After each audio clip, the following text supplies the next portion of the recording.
Jai Shri Swaminarayan students, welcome to virtual lecture series of Advanced Surveying. Today we are on unit number 2, Trigonometric Leveling, and lecture number 11.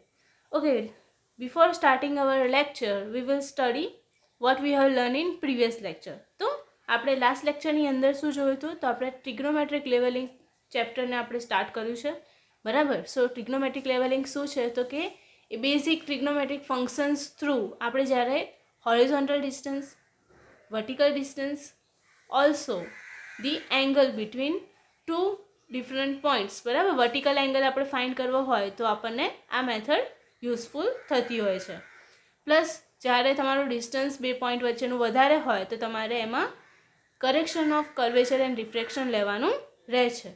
After that methods of observation આપણે જોઈ હતી, બરાબર? સો એમાં બે methods આવે છે. First one is direct method, okay, and second one is our indirect method. Okay, so direct method ની અંદર આપણે ઇક્વેશન જોવા જઈએ તો સિમ્પલી આપણી પાસે શું હોય? એક ટ્રાયેંગલ જ બનતો હોય છે, બરાબર? આ આપણું ટાવર છે એ ડેશ, અને અહીંયા આગળ આપણો પોઈન્ટ બી છે, બરાબર? અને અહીંયા આગળ આપણે આલ્ફા એંગલ લીધો છે. સો એ કન્ડિશનમાં આપણી પાસે ખાલી હાઇટ ઇઝ ઇક્વલ ટુ, આ થઈ આપણી હાઇટ અને આ થયું આપણું ડિસ્ટન્સ ડી, બરાબર? તો એના માટે ખાલી આ ફર્સ્ટ ઇક્વેશન જ લાગુ પડતું હોય છે, એટલે કે H is equal two 10 alpha equation જ એની પર અપ્લાય થતું હોય છે. ત્યાર પછી સેકન્ડ શું છે? તો કે ઇનડાયરેક્ટ ઓર રેસિપ્રોકલ મેથડ, બરાબર? સો ઇનડાયરેક્ટ ઓર રેસિપ્રોકલ મેથડની અંદર ટોટલ 2 મેથડ્સ છે, where first one is distance between two station or points are not more or which is less, બરાબર? જ્યારે ઓછું હોય તે કન્ડિશનમાં આપણે કરેક્શન ઓફ કર્વેચર કે રિફ્રેક્શન લેવો પડતો નથી. સો એ વખતે આપણને બે ઇક્વેશન મળે છે. તો ફર્સ્ટ વન એટલે કે આપણે જ્યારે બે પોઈન્ટમાં આપણે સાપેક્ષ રીતે જ્યારે ટાવરનું ફાઇન્ડ કરતા હોઈએ એ કન્ડિશનમાં, બરાબર? સો આપણી પાસે બે ટાવર છે, એ ડેશ, બરાબર? અને અહીંયા આગળ બી ડેશ, બરાબર? સો આ કન્ડિશનમાં તમારે ફાઇન્ડ આઉટ કરવાનું હોય. ઓકે, સો એંગલ્સ પ્રમાણે આપણે જવાનું, રાઈટ? સો આ પ્રમાણે તમારે ડિફરન્ટ એંગલ્સ બનશે અને એની અંદર તમારે ફાઇન્ડ આઉટ કરવાનું રહે છે, બરાબર? સો જ્યારે ડિસ્ટન્સ ઓછું હશે તો આપણી પાસે આ લેવલ એકદમ સ્ટ્રેટ જ હશે, બરાબર? ખાલી લેવલ કયું ચેન્જ હશે તો કે બી અને બી એ ડેશનું, કેમ કે બંને ટાવરની અલગ અલગ ઊંચાઈ છે એટલા માટે. સો આપણી પાસે પહેલું equation H1 is equal two D10 alpha મળે છે અને H2 is equal two D10 beta મળશે. ઓકે, પછી જ્યારે ડિસ્ટન્સ વધારે હોય છે એ કન્ડિશનમાં તો આપણી પાસે ઇક્વેશન શું આવે છે? H is equal to D/2 10 alpha plus 10 beta. Okay, so આ વાત થઈ તમારા પ્રીવિયસ લેક્ચરની. હવે આપણે જોઈએ આજના લેક્ચરના points. In today's lecture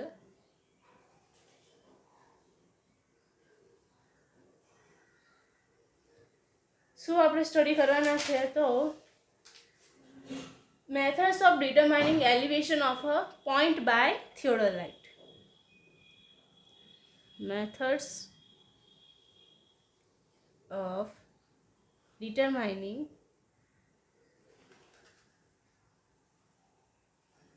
the elevation of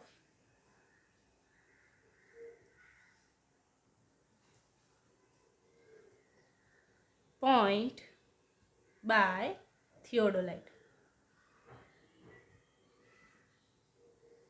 બરાબર? તો તમારે અહીંયા આગળ elevation of point by theodolite, બરાબર, કે જેની તમારે ફાઇન્ડ આઉટ કરવાનું છે કે કેટલું એલિવેશન કોઈ પણ પોઈન્ટનું મળી શકે છે આપણને, બરાબર?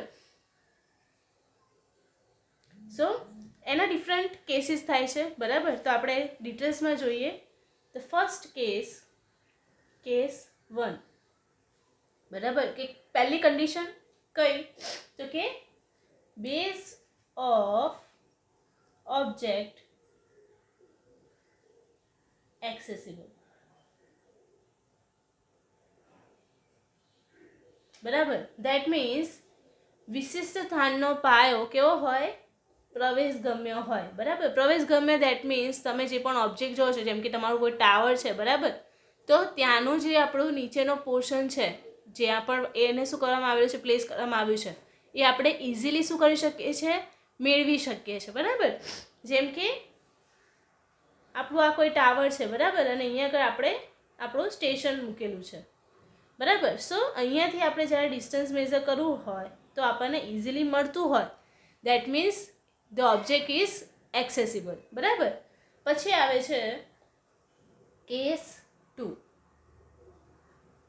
બરાબર. સો કેસ 2 ની અંદર શું આવે છે, બેઝ ઓફ ઓબ્જેક્ટ ઇનએક્સેસિબલ.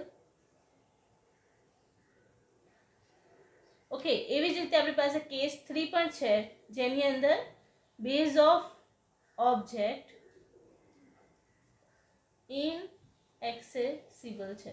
બરાબર. એટલે કે પ્રવેશ ગમ્ય નથી, આપણને ઇઝીલી એનો છેડો ક્યાં છે આપણને મળતો નથી. બરાબર. આપણે ઇઝીલી ત્યાં આગળ આપણે ડિસ્ટન્સ, હોરિઝોન્ટલ ડિસ્ટન્સ મેઝર કરી શકતા નથી. બરાબર. તો કેસ 2 અને કેસ 3 માં ડિફરન્સ શું છે એ આપણે જોઈએ. તો કે બેઝ ઓફ ઓબ્જેક્ટ ઇનએક્સેસિબલ તો છે જ, પણ ઇન્સ્ટ્રુમેન્ટ સ્ટેશન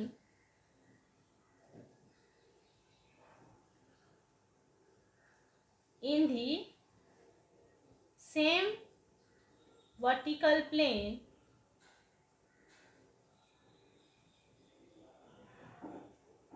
as the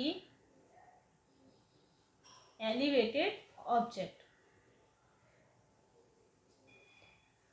બરાબર. તો આપણું જે ઇન્સ્ટ્રુમેન્ટ જે છે, બરાબર, એ શું છે, તો કે સેમ વર્ટિકલ પ્લેનની અંદર છે. બરાબર.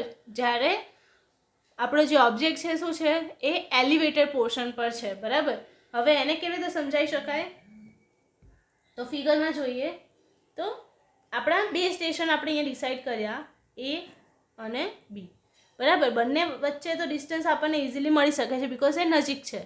પણ જ્યારે આપણે ટાવર કે જેની વાત કરીએ છીએ એ શું છે, તો કે હાઈટ ઉપર છે. બરાબર. તો દેટ મીન્સ તમે અહીંયા આગળ આડું ડિસ્ટન્સ મેઝર કરી શકતા નથી. ઓકે. સો એ કન્ડિશનમાં શું થયું, ઇન્સ્ટ્રુમેન્ટ સ્ટેશન કેવા છે, સેમ વર્ટિકલ લેવલ પર છે, વર્ટિકલ પ્લેનની અંદર છે. બરાબર.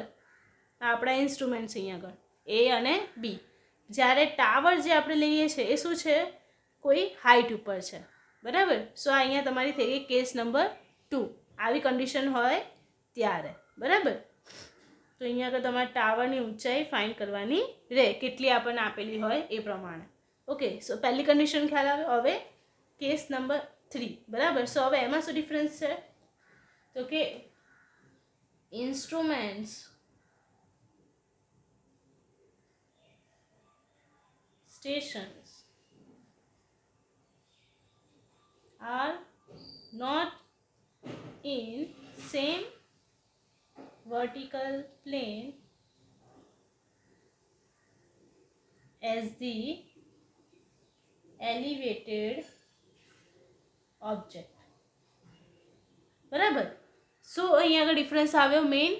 તો જે પણ આપણે કેસ 3 લઈએ છીએ એની અંદર શું છે, તો કે અહીંયા જે રીતે આપણે કેસ 2 ની અંદર એ અને બી એક જ વર્ટિકલ પ્લેનની અંદર મળ્યા, પણ કેસ 3 ની અંદર બંને અલગ અલગ વર્ટિકલ પ્લેનની અંદર છે. દેટ મીન્સ જો તમે જોવા જાઓ તો અહીંયા આગળ એ પોઈન્ટ આપણો કંઈક અહીંયા છે અને બી પોઈન્ટ ક્યાંક ઉપર છે. બરાબર. સો એ કન્ડિશનમાં શું થઈ ગયું, આપણને અહીંયા આગળ રાઈઝ થઈ ગયો.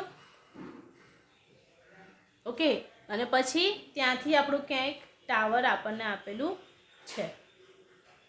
દેટ મીન્સ આ બંને અહીંયા આગળ સેમ લાઇન પર છે નહીં. બરાબર. એટલે કે અહીંયા આગળ આપણને જે રીતે સ્ટ્રેટ લાઇનમાં મળતું તેવી રીતે અહીંયા આગળ આપણને સ્ટ્રેટ લાઇનમાં મળતું નથી. બરાબર. સો આ કન્ડિશન કેવી થઈ ગઈ, કેસ નંબર 3 વાળી. બરાબર.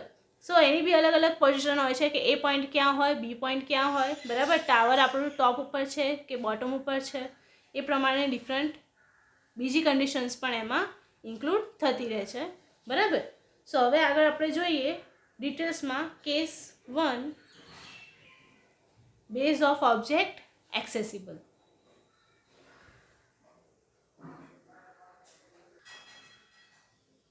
ઓકે સ્ટુડન્ટ્સ, તો આપણે ડિટેલમાં જોઈએ case number 1, base of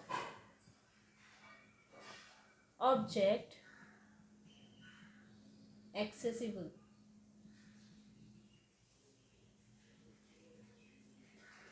okay, so સૌથી પહેલાં તો શું આવશે, તો આપણે ફિગર ડ્રો કરીને સમજાવીએ.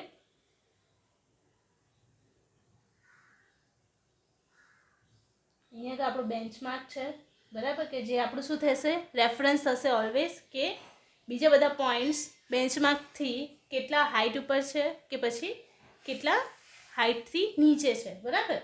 સો અહીંયા આગળ આપણે આપણું સ્ટેશનને શું કરેલું છે, પ્લેસ કરેલું છે, બરાબર, જેને આપણે નીચે પોઈન્ટ એ અને ઉપરનો પોઈન્ટ એ ડેશ એવું આપીએ છીએ, બરાબર. આ થઈ ગયું આપણું ઇન્સ્ટ્રુમેન્ટ. ઓકે, ઇન્સ્ટ્રુમેન્ટમાંથી પાસ થતી આપણી સ્ટ્રેટ લાઈન, બરાબર. હવે અહીંયા આગળ આપણું ટાવર હશે,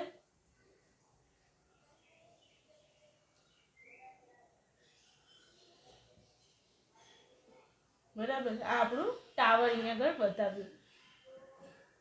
ઓકે, સો સૌથી પહેલાં તો આપણી પાસે ઇન્સ્ટ્રુમેન્ટની હાઇટ બેન્ચમાર્કના રેફરન્સથી લેવાની હોય, જેને આપણે કહીએ છીએ H1, બરાબર.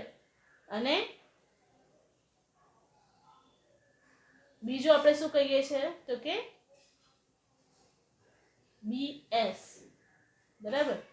ઓકે, સો અહીંયા આપણને BS અને H1 બંને શું મળશે, બેઝ ઓફ સ્ટેશન અને હાઇટ ઓફ સ્ટેશન બંને આપણું સેમ જ છે, બરાબર. હવે શું કરવાનું છે આપણે, તો કે અવલોકન કરવાનું છે. શેનું, તો કે ટાવરની ટોચનું, બરાબર. સો અહીંયાથી આપણે શું કરીશું, થિયોડોલાઇટને ટાવરની ટોપ ઉપર પ્રોજેક્ટ કરશું, બરાબર. સો અહીંયા આગળ થઈ ગયું એનું પ્રોજેક્શન, બરાબર. સો સ્ટ્રેટ લાઇન એટલે કે આપણે પહેલાં શું કરેલું હશે, થિયોડોલાઇટને 0 0 પર સેટ કરેલું હશે. પછી એને વર્ટિકલ એંગલ મેઝર કરવા માટે આપણે એને નીચેના પોઈન્ટથી ઉપરના પોઈન્ટ સુધી શું કરીએ છીએ, શિફ્ટિંગ કરીએ છીએ, બરાબર. જ્યાં આપણને એંગલ કયો મળે છે, તો કે આલ્ફા જેટલો, બરાબર. હવે અહીંયા આગળ પોઈન્ટ્સના નામ પણ આપણે આપીશું. ટોપનો પોઈન્ટ છે એને આપણે કહીશું B, બરાબર. પછી એ ડેશમાંથી જે લાઇન નીકળે છે આપણી સ્ટ્રેટ, ત્યાં આપણે નોટેશન આપ્યું C નું, બરાબર.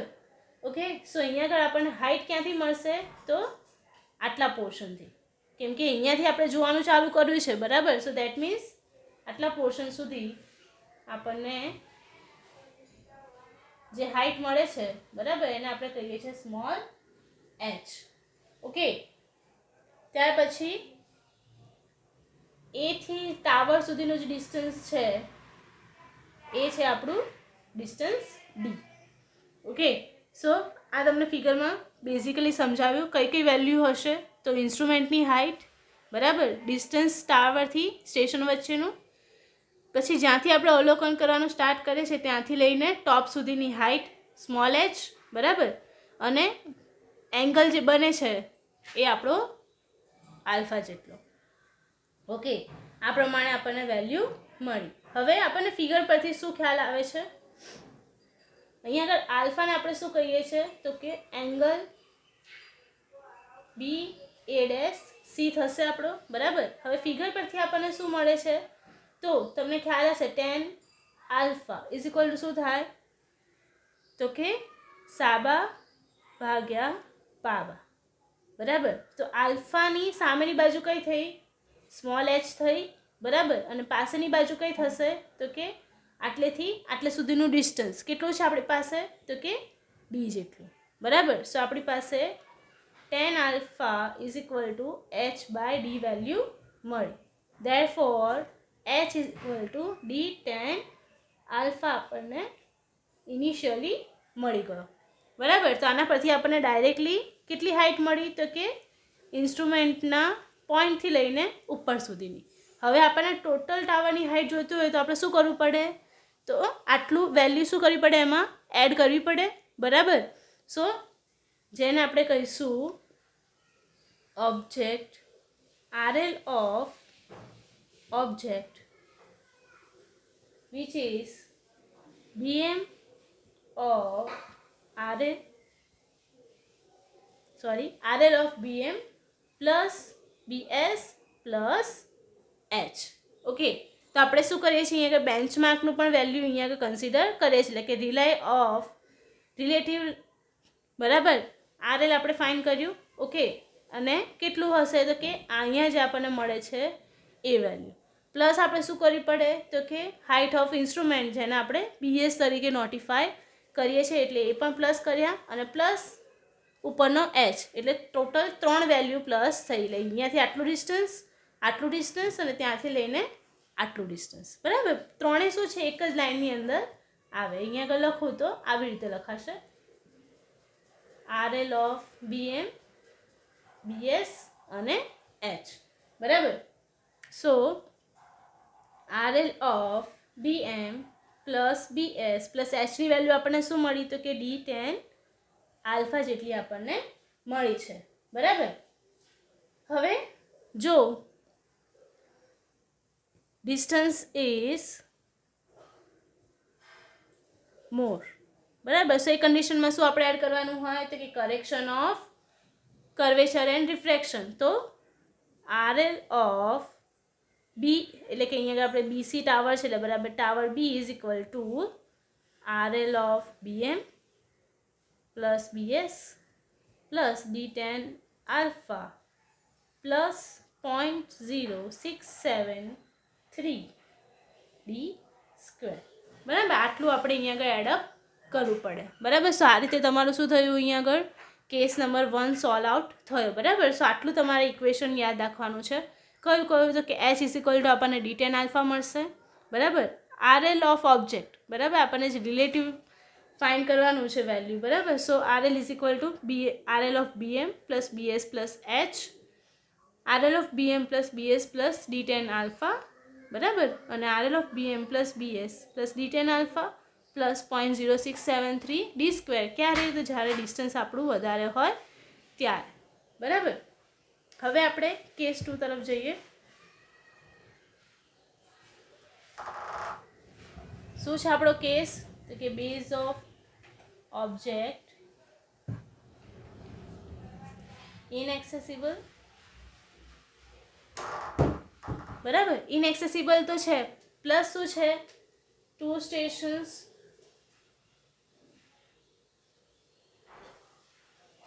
at same level and elevated object. બરાબર, આપણો ઓબ્જેક્ટ કેવો છે તો કે એલિવેટેડ છે. હવે આના માટે પણ ડિફરન્ટ કન્ડિશન્સ પ્રોવાઈડ થાય છે. બરાબર, તો આપણે કેસીસ જોઈએ. કેસ 2 ના પણ સબ પોઈન્ટ્સ. બરાબર, પહેલો પોઈન્ટ આવે છે એમાં instrument axis at same level. B, instrument axis at different level. બરાબર, પહેલી કન્ડિશન શું છે તો કે જ્યારે ઇન્સ્ટ્રુમેન્ટની અક્સિસ જે છે બરાબર એની અક્ષો જે છે કેવી છે એક જ ઊંચાઈ પર આવેલા છે. જ્યારે ઇન્સ્ટ્રુમેન્ટની અક્ષો શું છે તો કે અલગ અલગ લેવલ પર આવેલી હોય ત્યારે, જુદી જુદી ઊંચાઈ પર આવેલી હોય ત્યારે. તો આપણે પહેલી કન્ડિશન જોઈએ. એ instrument axis at the same level. બરાબર, સો આપણી આ થઈ ગઈ કેસ નંબર 2 ની પહેલી કન્ડિશન કે જ્યારે ઇન્સ્ટ્રુમેન્ટ એક્સિસ શું છે સેમ લેવલ ઉપર છે ત્યારે. બરાબર, હવે કેવી રીતે સેમ લેવલ પર કહેવાય અને કેવી રીતે ડિફરન્ટ લેવલ પર કહેવાય એ આપણે અલગ અલગ જોઈએ. બરાબર, તો સૌથી પહેલી આપણે આ કન્ડિશનમાં ફિગર ડ્રો કરીએ. ઓકે, સો કંઈક આ પ્રમાણેનું આપણું ફિગર અહીંયા આગળ જનરેટ થશે. બરાબર, કેમ આ પ્રમાણે તો કે આપણું જે સ્ટેશન્સ છે એક સ્ટેશન આપણું અને અહીંયા આગળ આપણું બીજું સ્ટેશન. બરાબર, અહીંયા આગળ આપણું શું હશે બેન્ચમાર્ક. ઓકે, અહીંયા આગળ આપણું પહેલા સ્ટેશન જે લઈએ છીએ આપણે B ડેશ લઈએ છીએ. ઓકે, અને ત્યાર પછી A ડેશ. આમ જોવા જાઓ તો અહીંયા જ આપણું ટાવર હશે. બરાબર, ઓકે, સો અહીંયા જે આપણું ટાવર છે ત્યાંથી પહેલું સ્ટેશન કયું કહેવાય? આપણું એ કહેવાશે, અને બીજું સ્ટેશન આપણું શું કહેવાશે? બી કહેવાશે. બરાબર. સો એ પ્રમાણે આપણા બે ડિફરન્ટ સ્ટેશન્સ આવી ગયા અને આપણું ટાવર પણ એમાં આવી ગયું. ફાઇનલી આપણે શું ફાઇન્ડ કરવાનું હોય તો કે રિલેટિવ લેવલ ઓફ ટાવર. બરાબર. આપણે આરએલ ફાઇન્ડ કરવાનો હોય છે ટાવરનો. બરાબર. સો કેવી રીતે ફાઇન્ડ થશે એ આપણે જોઈએ. તો જ્યારે બેન્ચમાર્ક આપણે લેતા હોઈએ તો આપણી પાસે શું હોય? સ્કેલ હોય. બરાબર. બેન્ચમાર્કની ઉપર જે આપણને ડિફરન્ટ લેવલ્સ બતાવતું હોય. બરાબર. તો પહેલું જે લેવલ છે એ કન્ડિશનમાં શું છે? એ બી, એટલે કે સ્ટેશન એ અને સ્ટેશન બી બંને કેવા છે? સેમ લેવલ પર છે. ધેટ મીન્સ એમાંથી પાસ થતી લાઈન કેવી હશે? એક જ પરથી આવતી હશે. બરાબર. સો આ રીતની તમારી ડોટેડ લાઈન અહીંયા આગળ બને છે. ઓકે, આ ડિસ્ટન્સને આપણે શું કહીએ છીએ તો કે BS. બરાબર. હવે શું કરવાનું છે? તો એમાંથી ટાવર જોવાનો છે અને બીમાંથી પણ ટાવરને ટોચને જોવાની છે. તો આપણે લાઈન જોઈન કરાવીએ. પહેલી લાઈન એ માટે,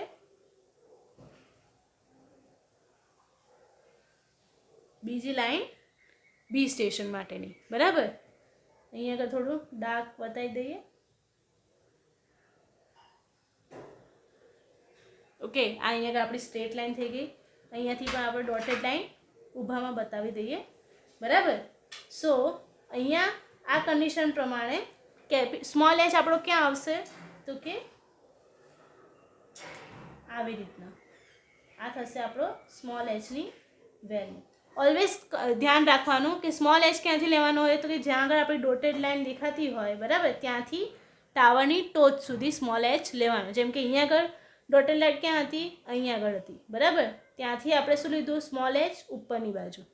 ઓકે, કોઈ પણ કન્ડિશન હોય એમાં ઓલવેઝ સ્મોલ એચની વેલ્યુ આપણે આવી રીતે જ કન્સિડર કરવાની છે. તો અહીંયા આગળ આપણું સ્ટેશન ક્યાં છે? કે અહીંયા છે, અને ત્યાંથી આપણને આખું સ્મોલ એચ આમ મળે છે. બરાબર. આટલો પોર્શન જે છે એને તો આપણે હાઇટ કહીએ છીએ, કેપિટલ એચ. બરાબર. પણ જ્યારે ટોટલની વાત કરતા હોય તો આપણું સ્મોલ એચ અહીંયા આગળ આવે. ના આપી દઈએ. આ છે આપણું પી અને બીજો પોઈન્ટ છે આપણું P ડેશ. ઓકે, ત્યાર પછી હવે એંગલની વાત આવે તો અહીંયા આગળ બે એંગલ થાય છે. ક્યાંથી તો કે અહીંયા આગળ P dash A dash P. બરાબર. એને આપણે એંગલનું નામ આપીએ α1. ઓકે, બીજો જે એંગલ બને છે એને આપણે આપીએ નામ α2. બરાબર. બધી જ વેલ્યુ અહીંયા આગળ આવી ગઈ છે. ઓકે, સો કઈ કઈ વેલ્યુ આવી? તો સૌથી પહેલાં બેન્ચમાર્કથી સ્ટેશન માટેનું ડિસ્ટન્સ BS. બરાબર. પછી ત્યાંથી સ્ટ્રેટ લાઇન જે જાય છે ત્યાંથી લઈને ટાવરની હાઇટ સ્મોલ એચ. એમાંથી જે એંગલ બને છે એ છે આપણો α1 અને બીમાંથી જે એંગલ બને છે એ છે આપણો α2. બરાબર. હવે બીજી એક વસ્તુ રહી તો એ અને બી વચ્ચેનું ડિસ્ટન્સ. ઓકે, જેને આપણે કહીએ છીએ સ્મોલ બી. બરાબર. અને પહેલા સ્ટેશનથી લઈને ટાવર સુધીનો જે ડિસ્ટન્સ થાય છે, બરાબર, સીધું ડિસ્ટન્સ લેવાનું. ઓલવેઝ આડું ડિસ્ટન્સ નહીં લેવાનું. બરાબર. સો એથી લઈને P ડેશ સુધીનું જે ડિસ્ટન્સ થાય છે એ છે આપણું કેપિટલ બી જેટલું. બરાબર. તો આટલી વેલ્યુ અહીંયા આગળ આપણી પાસે મળી. BS, BD, α2, α1 અને સ્મોલ એચ. ઓકે, સો આગળ આપણે જોઈએ કેવી રીતે એનું ઇક્વેશન ફાઇન્ડ થશે. બરાબર. સો સૌથી પહેલો આપણે ટ્રાયંગલ જોઈએ. બરાબર. તો કયો ટ્રાયંગલ પહેલો મળે છે? તો PA dash P dash. Triangle PA dash P dash. બરાબર. સો એના પરથી આપણને ઇક્વેશન કેવું મળશે તો કે સેમ આના જેવું. બરાબર. આપણે જે HD tan આલ્ફા ફાઇન્ડ કર્યો હતો. બરાબર. તો સિમિલર જ ઇક્વેશન આપણને અહીંયા આગળ મળે છે. ઓકે, સો અહીંયા આગળ શું થશે? Small H is equal to D tan alpha લખી જ નાખવાનું. પણ અહીંયા આલ્ફા કયો છે આપણો? નંબર 1. તો અહીંયા આગળ આપણું ઇક્વેશન થશે 1, જેને આપણે નામ આપી દઈએ 1. બરાબર. પછી આપણે બીજો ટ્રાયંગલ લેવાનો. કયો? તો PB dash P. PB dash P dash. બરાબર. સો એના માટે શું થાય છે ઇક્વેશન તો કે H ઇઝ ઇક્વલ ટુ, બરાબર, ટોટલ ડિસ્ટન્સ લેવાનું. અહીંયા આગળ A થી P ડેશનું ડિસ્ટન્સ લીધું તો આપણે D લીધું હતું. એટલે આ કન્ડિશનમાં અહીંયા આપણને કેપિટલ ડી મળ્યો. હવે અહીંયા શું થશે? તો આટલેથી પી ડેશ સુધીનું ડિસ્ટન્સ લેવાનું. That means A B plus A P dash કરવાનો. બરાબર. એ બીની વેલ્યુ કેટલી છે? તો કે બી પ્લસ બી એ પી ડેશની વેલ્યુ કેટલી છે આપણી પાસે? તો કે કેપિટલ ડી જેટલી. ઓકે. અને અહીંયા આગળ આપણે આલ્ફા કયો બનશે? તો કે આલ્ફા 2 જેટલો. આલ્ફા 2 જેને આપણે આપીએ છીએ ઇક્વેશન નંબર 2. બરાબર. દેટ મીન્સ અહીંયા આગળ આપણને સ્મોલ એચ માટેના બે ઇક્વેશન મળ્યા. ઓકે. ડી ટેન આલ્ફા 1 બી પ્લસ ડી ટેન આલ્ફા 2. બરાબર. એ રીતે બે ઇક્વેશન અહીંયા આગળ મળે છે. ઓકે. સો આપણે શું કરવાનું? કમ્પેર કરવાનું. બરાબર. તો એચ એચના શું થઈ જાય? નિગ્લેક્ટ થઈ જશે. તો આપણી પાસે શું બચશે? ઓકે. સો અહીંયા આગળ આપણી પાસે કમ્પેરિઝન કરતા D tan alpha 1 is equal to B plus D tan alpha 2 એવું સમીકરણ મળે છે. તો આના પરથી આપણને ડીની વેલ્યુ ફાઇન્ડ કરવી હોય તો શું કરવું પડે? તો કે D tan alpha 1 is equal to B tan alpha 2 plus D tan alpha 2. બરાબર. આવું મળ્યું. બરાબર. તો ડી વાળી જે વેલ્યુ છે એ બંનેને જોડે લઈ લેવાની. તો ડી ટેન આલ્ફા 2 આ બાજુ જાય તો શું થશે?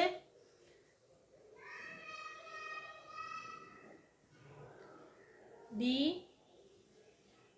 આલ્ફા 2 આ બાજુ જશે તો tan alpha 1 minus tan alpha 2 is equal to B tan alpha 2. બરાબર. That means capital D is equal to આપણને મળ્યું. આ જે વેલ્યુ છે એના ગુણાકારમાં શું થશે? બીના છેદમાં જતી રહેશે. That means B tan alpha 2 divided by tan alpha 1 minus tan alpha 2. બરાબર. આ આપણું ડી માટેનું ડિસ્ટન્સ માટેનું ઇક્વેશન મળી ગયું. બરાબર. તો આપણને એક્ઝામમાં પૂછાય આ કેસ માટેનું કે ઇન્સ્ટ્રુમેન્ટ લેવલ આપણી પાસે સેમ લેવલ પર હોય તો એ માટેનું ડિસ્ટન્સ ફાઇન્ડ કરો. તો શું ઇક્વેશન આવશે? B tan alpha 2 upon tan alpha 1 minus tan alpha 2. બરાબર. જે આપણું 3rd નંબરનું ઇક્વેશન થશે. ઓકે. હવે વાત આવી આપણી સ્મોલ એચ ફાઇન્ડ કરવાની. તો ડીની વેલ્યુ શું કરવાની?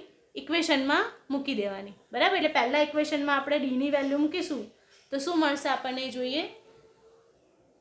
ઓકે. સો અહીંયા આગળ હું લખું છું.